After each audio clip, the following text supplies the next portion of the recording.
ኦሆ በልዎ ለእግዚአብሔር ነው የሚለው። እግዚአብሔርን እሺ በሉት በቃ። ከእንግዲህ ድህነቱ ከእንግዲህ በሽታው ምንም ይሁን ከአንተ ጋር ልሁን በሉት። እንዲህ ስናደርገው ጤና ይሰራል። እግዚአብሔር ለጥቅም አንቅረብ። እግዚአብሔር በሶስት ነገር ይፈትናል። አንደኛ ሁሉን የምትመኘው ነገር ይሰጥህና አመስጋኝ ነህ ግን ይላል። ሁሉን ሰጥቶሃል እኮ የምትመኘው አድርጎልሃል፣ ግን አመስጋኝነትን ይፈትነዋል። ያዘገይና ደግሞ ትዕግስትህን ደግሞ ይፈትናል። ሶስተኛ ያስቀርና ደግሞ እምነትህን ይፈትነዋል።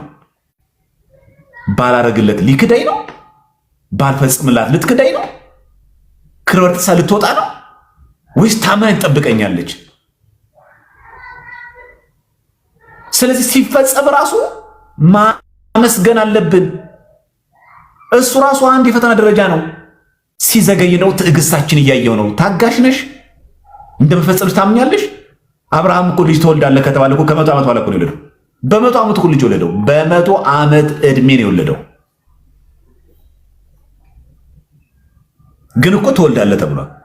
ዘርን እኮ እንደ ምድር አሸዋ አበዛለሁ ብሏል። ሆኗል እኮ። ግን መቼ? በ100 ዓመቱ በሰው ዘንድ አለቀ ደቀቀ የተባለበት። ስለዚህ እህቴ ተስፋ እንዳትቆርጭ።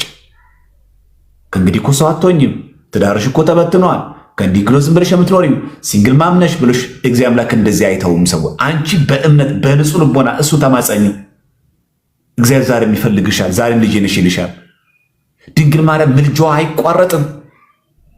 ጥላ ከላ ሆና ከብዙ እሳት ስትታደግሽ ታያለሽ። ድንግል ደግሞ ቅርብ ናት። ለሚማጸኗት የእናት ልመና ፊት አያስመልስ አንገት አያስቀልስ ነው። ከልብ ለሚማጸናት ምልጃዋ ፈጣን ነው። ምታገናኘንም ከልጇ ጋር ነው። ከልጇ ትጠን ድንግል ማርያም የሚያምናትን ሰው የሚማጸናትን ሰው ወደ ልጇ ለምታቀርበው ወደ ስጋ ወደሙ ነው የምታቀርበን። ልጄን ስሙት የምትለን ምንም የለው መሸሻም የለንም። ስለዚህ ሐሰተኛው መልአክ እየመሰለ ራሱን የብርሃን መልአክ እስኪመስል ድረስ ራሱ የሚለውጠው ያ ክርስቶስ አይደለም። ሰይጣን ራሱ የብርሃን መልአክ እስኪመስል ድረስ ራሱ ስለሚለውጥ፣ ስለዚህ እንኳንም በሞት አልቀረበሽ መሞትም እኮ አለ እዚህ ጋር ህይወት ማጣትም እኮ አለ። ቀላል ነገር እኮ አይደለም። ብዙ ነገር እኮ አለ። ኢኮኖሚካሊ የገንዘብ ብቻ ጡት አይደለም እኮ።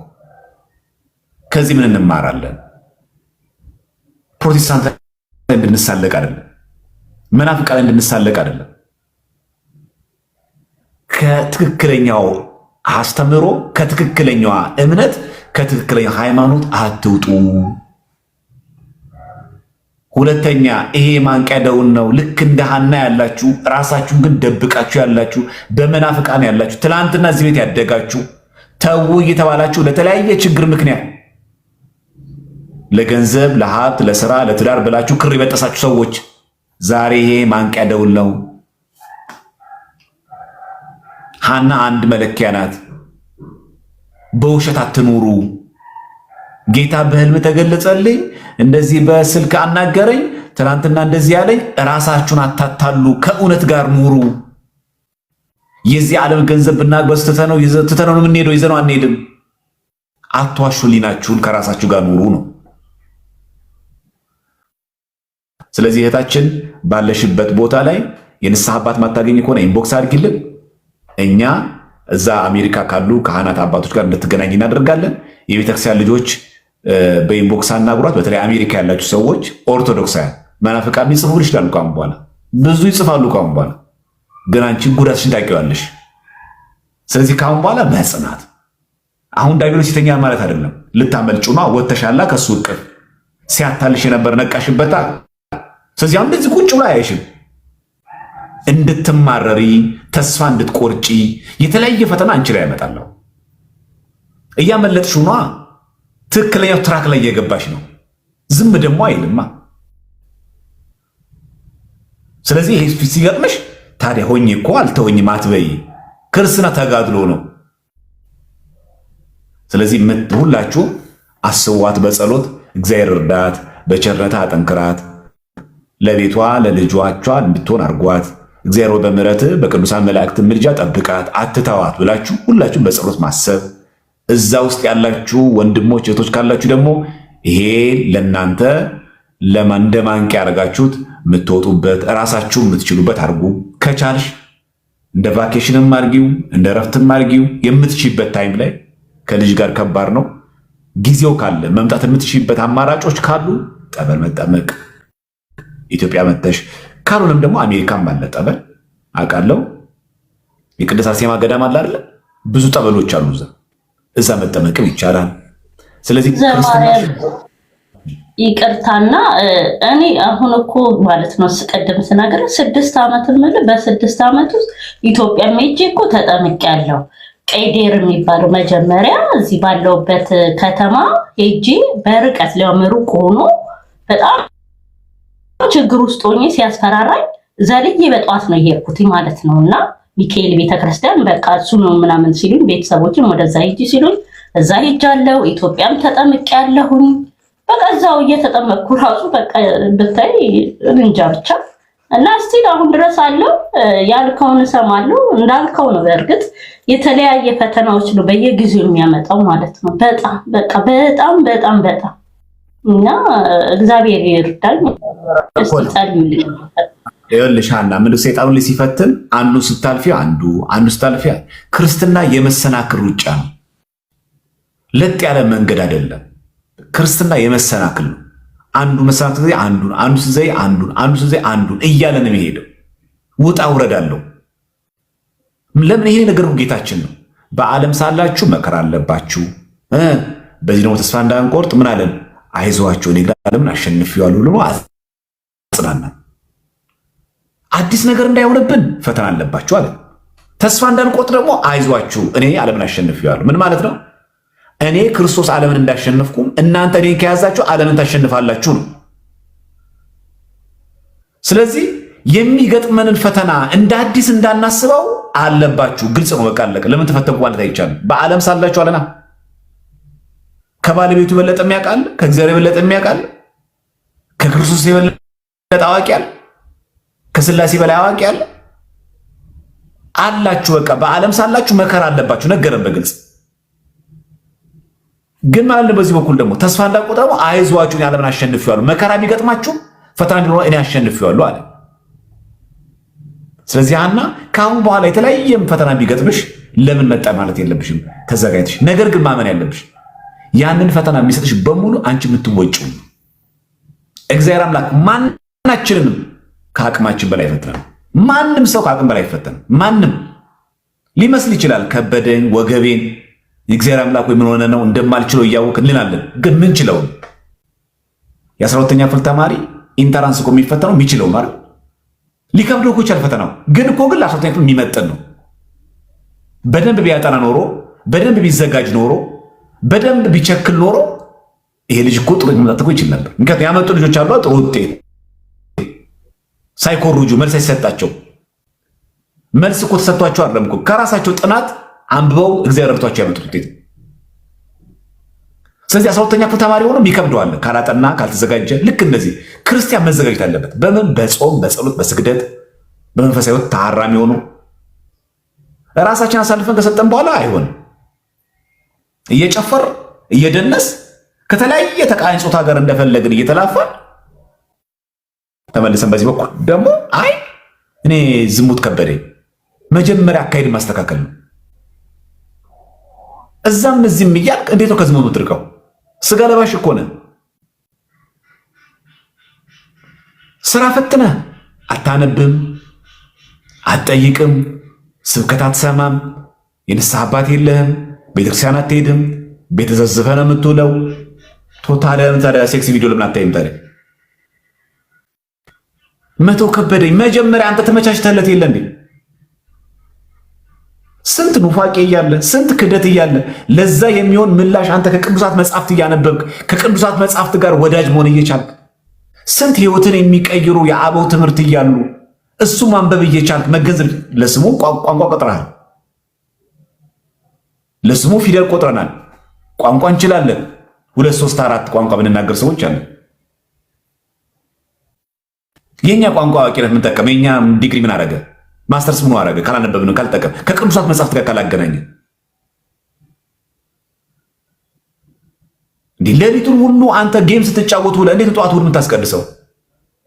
ማስቀደስ ከበደኝ ጠዋት ለመነሳት እየከበደ መች በጊዜ ትተኛና አንተ ሲጀምር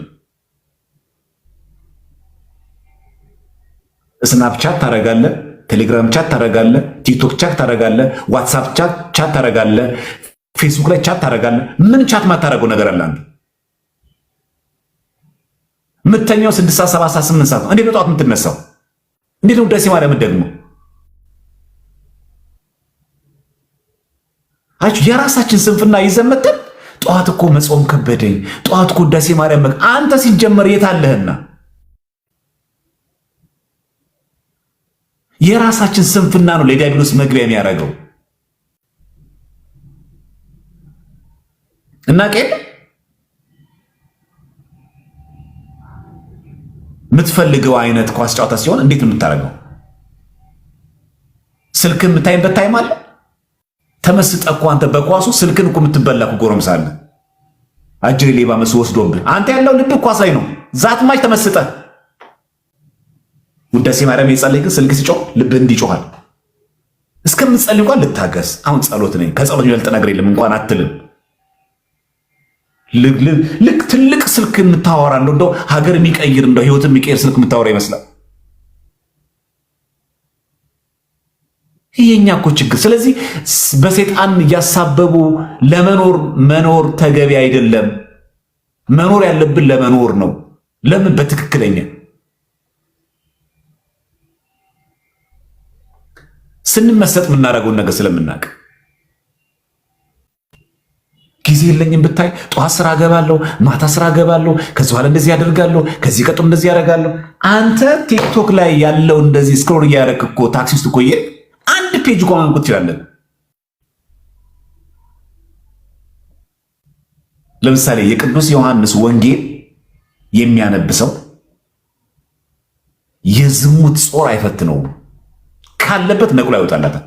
የዮሐንስ ወንጌል እንኳን አንድ ምዕራፍ እንኳን ብታነብ እየሄድክ በታክሲ እስከምትደርስ ግን ሁሌ ምክንያታችን ቢዚ ነኝ ብለህ ግን ሌላ ነገር እኮ እያየህ ነው። ስለዚህ ነው እኔ እንዴት መጽሐፍ ቅዱስ ላንብብ እንዴት ልጀምር ብለህ ትጠይቃለህ። ደግሞ እንዴት ብለህ ትጀምራለህ? አንተ ጊዜ እኮ የለህም። አያችሁ፣ ለአንድ ነገር መፍትሄው መጀመሪያ መሰጠት ነው። መጽሐፍ ቅዱስ እንዳታነብ መጽሐፍ ቅዱስ ጠሎን አልተፈጠርክም። ጸሎት እንዳትጸልይ ጸሎት ጠል አድርጎ እግዚአብሔር አልፈጠረህም። አታሳቡ። የግል ድካማችሁ በእግዚአብሔር ላይ አትሸፍኑበት።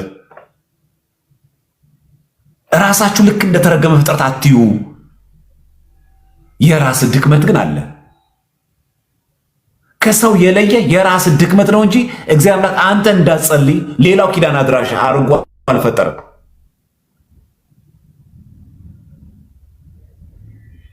በቃ ማንበብ ከቻለ መናገር ከቻለ ሰው እንደሚለውጥ እኮ አራያ እኮ አለ። ደግሞ እግዚአብሔር ይኮረኩማል እኮ እየተናገረ አታያቸውም? ቲክቶክ ላይ ያሉ ወንድሞች ዲያቆናት አይደሉም አብዛኞቹ፣ የሰንበት ተማሪም እንኳን አይደሉም። ግን የቤተክርስቲያን ትምህርትን ማወቅ አለብኝ ብለው ባላቸው አማራጩ ተጠቅሞ አውቀው ዛሬ መናፍቁን ቀጥ አድርገው ይዘዋል። አንተ ከነሱ ምን ታንሳለህ? ክህነት የላቸውም። የአብነት ትምህርት አልተማሩ። የሰንበት ትምህርት እንኳን የናክል የጠለቀ እውቀት የለም። ግን ፍላጎት ካለ አንድ ሰው ለሆነ ነገር ተሰጥቶ ዲቮትድ ከሆነ ግን እንዲህ ማድረግ ለካ ይችላል። ይህ እኮ አንተ እኮ አንድ ማሳያ እኮ ነው። ራሳቸውን አዳኑ እኮ አይደለም። ራሳቸውን መንገድ ላይ ሲያገኙ ከመናፍቃን ጠበቁ አይደለም እኮ። ሚዲያ ላይ ወጥቶ እንኳን ቤተክርስቲያን እንኳን የምትናገሩት መመስከር ጀመረ። ከየት? ከፍላጎት ከማንበብ። መች እግዚአብሔር ከለከላቸው? መች እነሱን ረገማቸው? እናንተ እንዳታቁሽ እናንተ እንዳታነቡሽ ያለው ማን ነው? እዚህ ያለሽ አታነቢ መጽሐፍ ቅዱስ እዚህ ያለ ጥያቄ አትጠይቂም። ልክ መናፍቃን አዳራሽ ሲገባ ደግሞ ጠቃሽ እንሆናለን። የእግዚአብሔር ቃል ይላል መሰለ። የእግዚአብሔር ቃል ማን ከለከለሽ እንዳታነቢ እዚህ ወጥሩስ ያለሽ? የግል ስንፍናችሁን በቤተክርስቲያን ላይ አናሳብ። አሁን ብዙዎቻችን ችግራችን እሱ እያመሹ እየተኙ የሀገር የቻት አይነት የአፕሊኬሽን አይነት ሞልተ የጸሎት ህይወት ከበደኝ ማለት አትችልም። መጀመሪያ በጊዜ ተኝተህ ራስን ግዛ። ሰፈር ውስጥም ከሰፈር ውጭም ትምህርት ቤትም ዩኒቨርሲቲም በየቦታው ስራ ቦታ ከተለያዩ ሴቶች ጋር አብረ እየተወዳጀ በዝሙት ተፈተንኩ አትበል።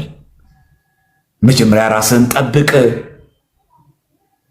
አቅም መጀመሪያ ዕቅበተ እምነት ማለት መጀመሪያ ራስን ማቀብ ነው። ዕቀበ መጀመሪያ ራስን ጠብቅ። መጀመሪያ የግል ስንፍናችንን ነው ብዙ ጊዜ ለቤተክርስቲያን የምናደርገው። ስለዚህ እህቴ በደንብ አድርገሽ የቤተክርስቲያን ትምህርት መማር፣ ማወቅ፣ መገንዘብ አስፈላጊ ነው። ከጸሎት ጋር፣ ከንስሐ አባት ጋር፣ ከስጋ ወደሙ ጋር ጠበል እየተጠመቅን ክርስትና ማለት በምልአት ስንኖረው ነው ኑሮ የሚባለው። ታዲያ አንተ ሴክሲ ቪዲዮ እያየ ታዲያ ህልም ሌሊት ፈታኝ ትላለን? የምታየው ምን ነውና? ሲጀመርም ታዲያ መልአክ ልታይ ፈለግ?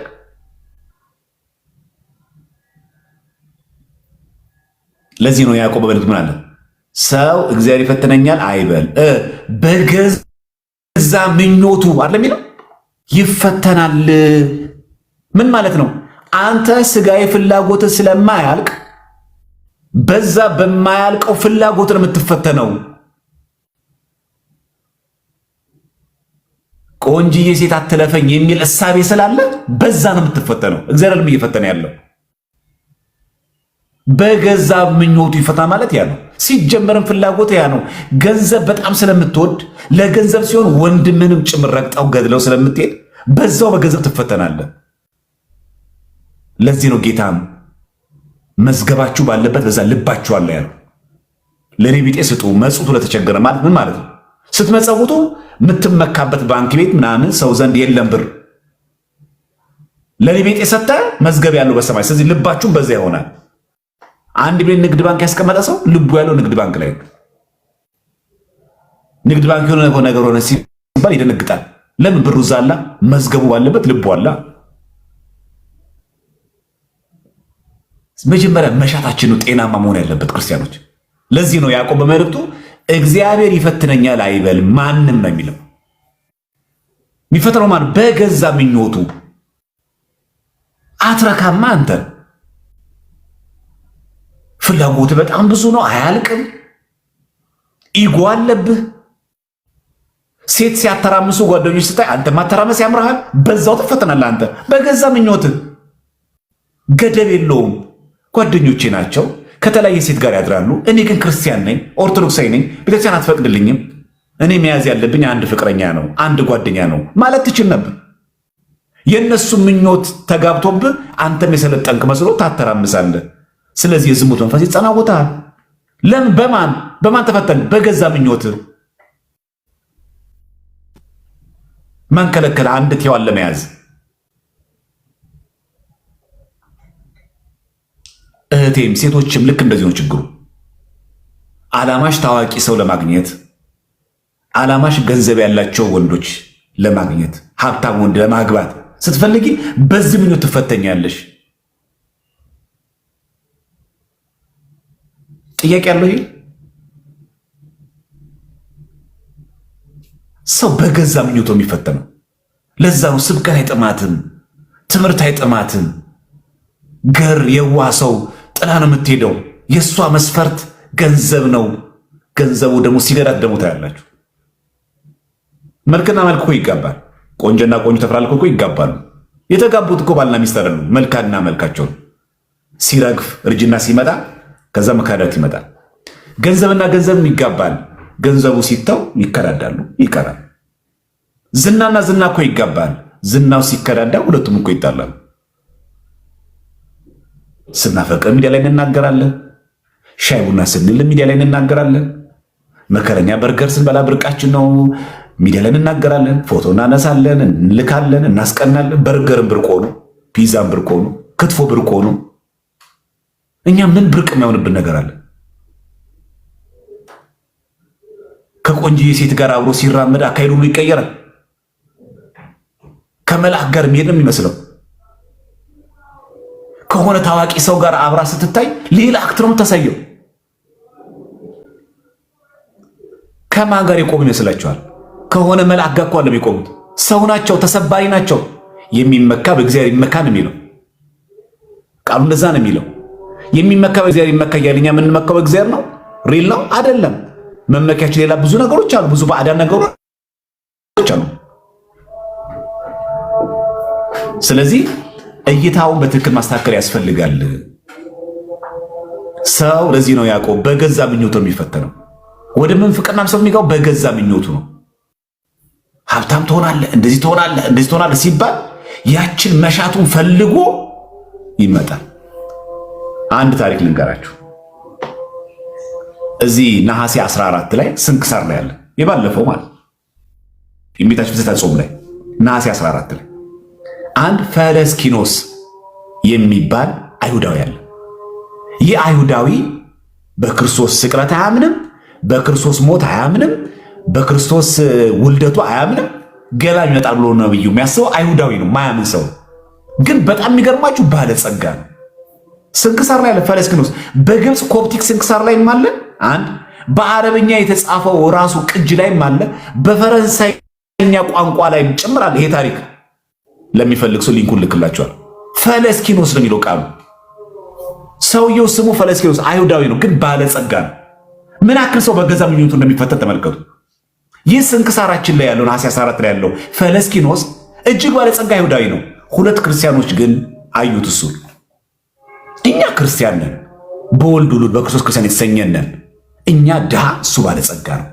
በክርስቶስ ሳያምን፣ በክርስቶስ ትንሣኤ ሞቱ ሳያምን፣ ክርስቶስ የእግዚአብሔር ልጅ አይደለም ብሎ እያመነ፣ በኦሪት እያመነ፣ በወንጌል ሳያምን እንዴት ሰው ባለጸጋ ይሆናል?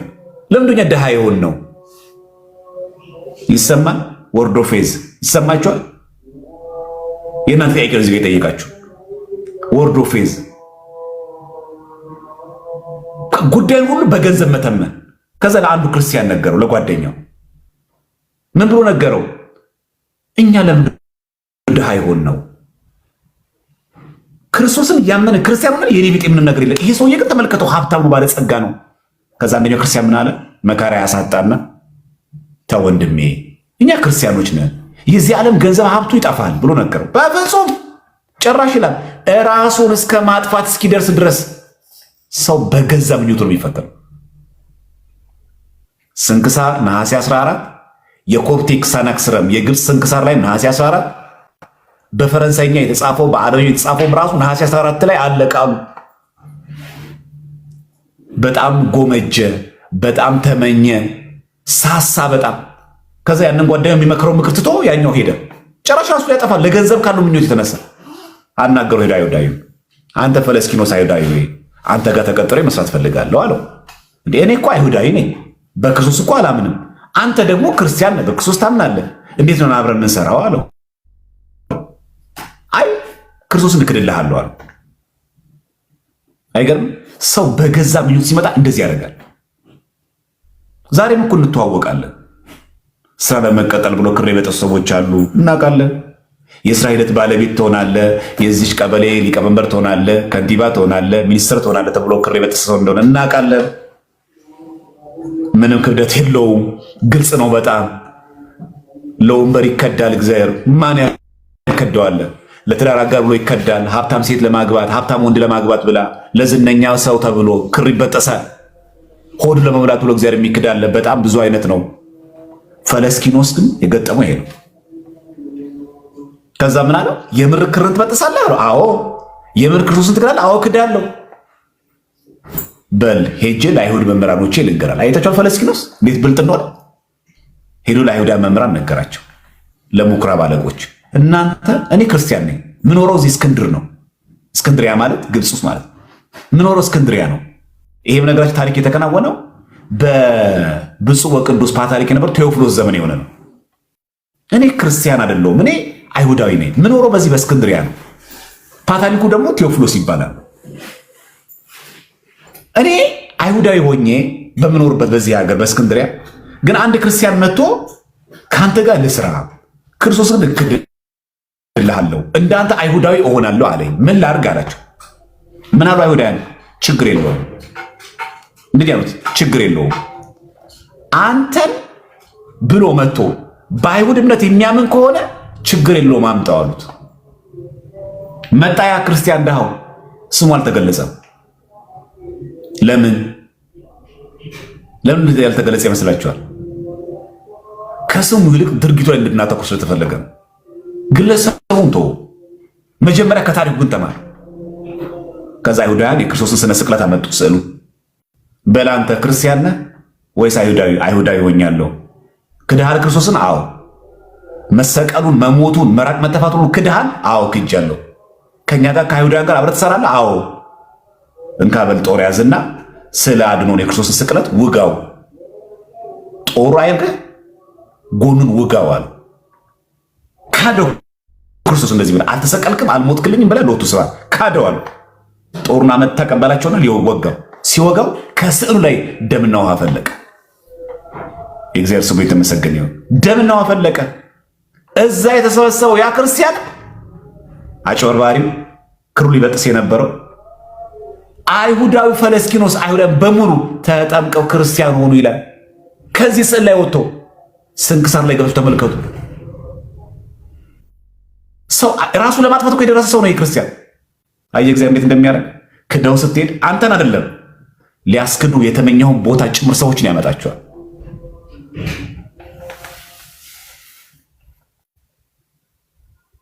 በጣም ብዙ ሰዎች የሚሳሳቱት እዚህ ጋር ነው።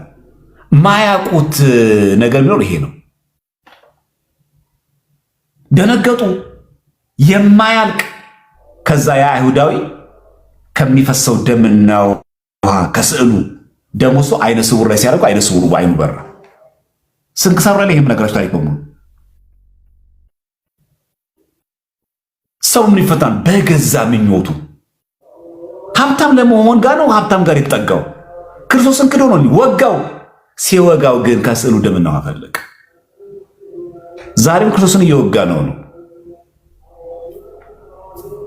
በኃጢአት በበደል እየወጋ ነው። እሱ በምህረት አይኖቹ ግን ዛሬም ይመለከታል። አትካጁ። ሀብታም ሙስሊም ለማግባት ብለሽ ባለጸጋ ፕሮቴስታንት ለማግባት ብለሽ አትካጂው። አንተም ልክ እንደዛው ሀብታም ሴት ለማግባት ብለህ እግዚአብሔርን አትካደው። እሱን ይዘህ ከድህነት ጋር መኖር ይሻልሃል። ከእሱ ጋር መጣበቅ ነው የሚሻለው። የዚህ ዓለም ገንዘብ ጠፊ ነው። ሀብቱን እንኳን ብታገኙ ሰላም የለውም። የሚጣፍጥ ትዳር ኑሩ። በድህነት ሆኖ የሚጣፍጥ ልጆችን ማሳደግ፣ በሰላም መኖር ይሻላል። ገንዘብ አይቅደም፣ መጀመሪያ ፍቅር ይቅደም። ገንዘብ ይከተል፣ ከዛ ማጣፈጫ ይሆናል። አንተ ምራው ገንዘብህን፣ ገንዘቡ አንተን አይምራ። በጣም ነው የሚገርማችሁ።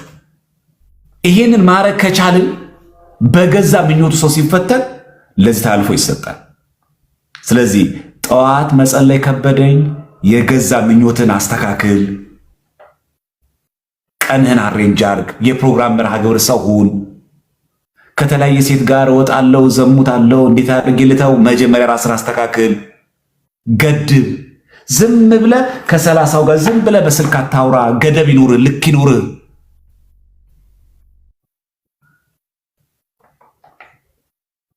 ማትመልሰው ነገር ይኑር። የቤተክርስቲያን መምህር ኮንክ ጥያቄው ለብቻ አተኩር። እጮኛህን አክብር፣ ትዳርህን ጠብቅ። እዛም እዚህም ስትል እንዴት ይደረግ ታዲያ? ስለዚህ አንተ ሴሰኛ ሆነ ተፈጥረህ አይደለም። ምልከታህን ውሎህም ኑሮህም ጤነኛ ሳልሆን ክለብ እየወጣ እያጨፈርክ እንዴ ምን እንድታይ ፈለክ? ማታ ያውም እኮ ገንዘብ ከፍለህ እኮ ነው ክለብ የምትገባው። ገንዘብ ከፍለህ ዛሬ ለኃጢአት ጓደኞቹ ስፖንሰር ቢሆኑ ነገ እኮ ያስተፋዋል እጥፍ ድርብ አድርገው። በጣም የሚያሳዝነው ከክለቡ ከጭፈራው ቀጥለ ከዝሙት በኋላ ግን ደስታ የለም። አረነት እንደዚህ አይደለም። አሪፍ ልጅ አረዳ የገባ ልጅ ይሄ አይደለም። ስለዚህ ባካችሁን ክርስቲያኖች በገዛ ምኞታችን የምንፈተነው ብርቅ አታርጉት። ከሆነ ሰው ጋር ፎቶ መነሳት፣ ከሆነ ሰው ጋር አብሮ መኖር እንደዛ አይደለም። አትሳሳቱ። ሚዲያ ላይ ባሉ ሰዎች ሚዲያ ላይ የምታዩትን ሰው በጣም ትወዳላችሁ። መውደድ መጥፎ ነው አይደለም፣ ጥሩ ነው። ከዛም አልፎ ለትዳር እንመኛቸዋለን። ምናልባት ያ አንቺ የተመኘሽው ያ ታዋቂ ሰው ለአንቺ ትዳር አጋር ባይሆንስ? ለአንቺ የሚመች ሰው ባይሆንስ? አይደል? ታዋቂ ሁሉ እንደ ታዋቂነቱ ነው።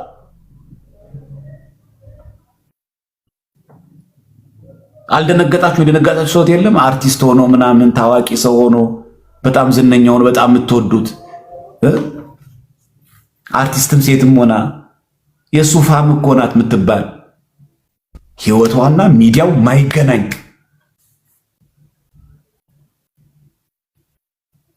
እንደዚህ አይነት ሰው አለ። ምንም ጥያቄ የለውም። ይሄ የምታዩት ነገር ነው። አይገናኝም አንዳንዱ ነገር። ስለዚህ ሰው በገዛ ምኞቱ ነው የሚፈተነው። ስለዚህ አንተ ሌሊቱን ሁሉ ቻት እያደረግህ እስከ 8 ሰዓት ታድራለህ። ምን የማይቀር ቻት አለ? ምን የማይቀር ቪዲዮ ኮል አለ? ላትፈተና። ስለዚህ መጀመሪያ የመርሃ ግብር የቁም ነገር የልብ ክርስቲያን ሰው ሁኑ። ትክክለኛ ሰው ሁኑ መጀመሪያ። ሌላው ነገር ይመጣል። በቃ የፎቶ ሰዋቱ በቃ ያልፋል፣ ሁሉ ነገር ያልፋል። ይሄ ውበታችን ቁንጅናችን ምንም ጥያቄ የለውም። ይሄ ጥቁር ፀጉር ከጊዜያት በኋላ ነጭ ይሆናል፣ ሲያረጅ ይሆናል፣ አይቀርም። ሁለት ነገር ተወዶ አይሆንም።